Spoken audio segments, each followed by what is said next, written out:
As you think about when you were first starting your business, potentially before the jump or right after the jump, you probably had some challenges to overcome, right? And it kind of walk us through what were some of your early challenges? What were some of the things you kind of had to overcome in the middle years of your business? And now that your business has matured somewhat and you've got a reputation, you have a brand out there, your phone probably rings a lot, I imagine.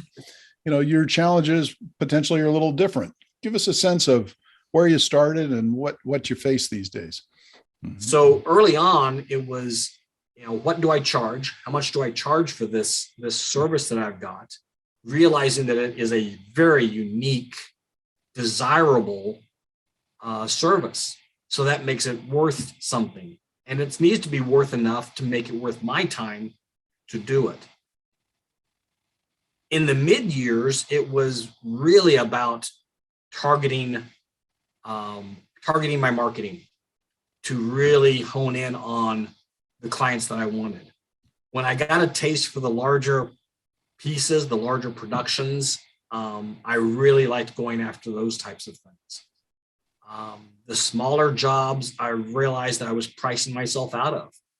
And once you price yourself out of a market, you don't need to go back there. The challenges that I have now are dealing with the ever expansive world of marketing. When I started, we didn't have websites. That was 21 years ago. Wow. There were no websites. There wasn't barely an internet.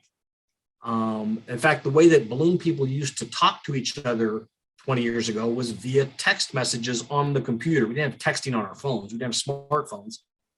So we had message boards. Yep.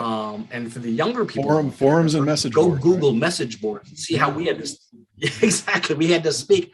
So we used to type in questions like, how do you make a frog?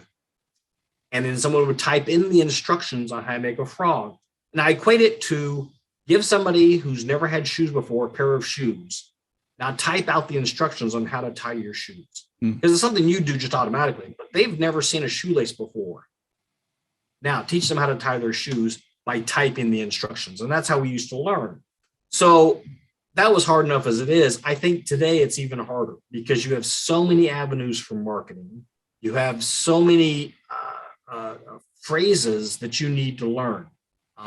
SEO and websites and back end of your website and the front end of your website and your title pages and your images have to be named, but they have to be named the right way. And how does Google find you? And this is the type of stuff that you need to know about, but you don't need to know.